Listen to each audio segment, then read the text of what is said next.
கிறிஸ்துவுக்குள் பிரியமானவர்களே, இந்த அருமையான நாளிலும் நமது தேவனாகிய கர்த்தர் நமக்கு அருளிச் செய்திருக்கிற வாக்குத்தத்தங்களை நம்முடைய வாழ்க்கையில் நிறைவேற்றுவதற்காக அவர் நம்மிடத்தில் எதிர்பார்க்கிற காரியத்தை குறித்து லூக்கா 5வது அதிகாரம் 5வது வார்த்தையின் மூலம் இன்றைக்கு நம்மோடு கூட பேச விரும்புகிறார்.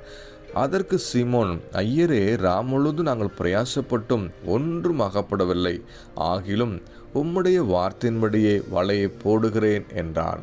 இயேசு கிறிஸ்து கெனசரேத் கடற்கரை அருகே பேதுருடைய படகை தெரிந்து கொண்டு பிரசங்கம் பண்ணி கொண்டிருந்த பொழுது அவங்க ஒன்றுமே அகப்படாமல் வலையை அலசி கொண்டிருக்கிறதை பார்த்து படகை ஆழத்துக்கு தள்ளி கொண்டு போய் வலையை போடு என்று சொன்ன மாத்திரத்தில் பேதுரு சொல்கிற வார்த்தை, எங்கள் சரீர பிரகாரமாக எங்கள் சொந்த அறிவினால் முழுதும் பிரயாசப்பட்டு ஒன்றும் கிடைக்கல ஆண்டவரே, ஆனாலும் உங்கள் வார்த்தையின்படி நான் வலையை போடுகிறேன் என்று சொன்ன மாத்திரத்தில் அந்தபடியே கர்த்தர் வலை கிழிந்து போகத்தக்கதாக அவனை ஆசீர்வதித்து கனப்படுத்தின இந்த வேதம் சுட்டி காண்பிக்கிறது.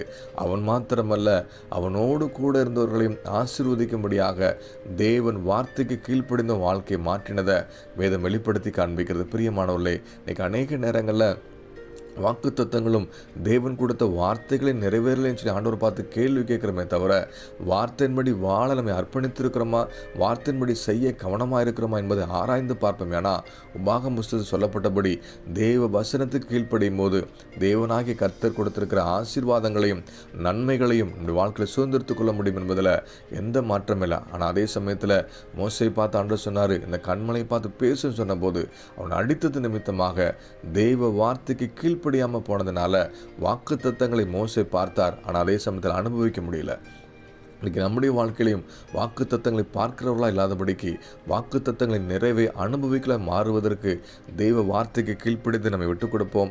தெய்வ வசனத்தினால் நம்ம அலங்கரிக்க நம்ம அர்ப்பணிப்போம்.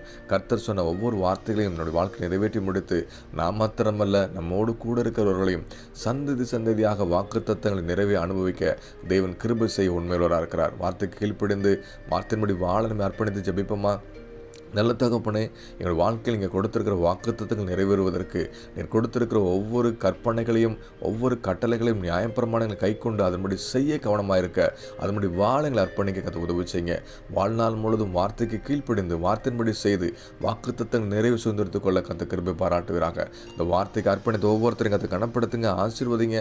அவங்க வேண்டிக் கொள்கிற அவங்களுக்கு அருளி செய்திருக்கிற வாக்குத்தத்தங்கள் நிறைவேற்றி சாட்சியாக நிறுத்தும்படியாக இயேசு நாமத்தில் ஜெபிக்கிறோம் எங்கள் ஜீவனில் நல்ல பிதாவே, ஆமேன்.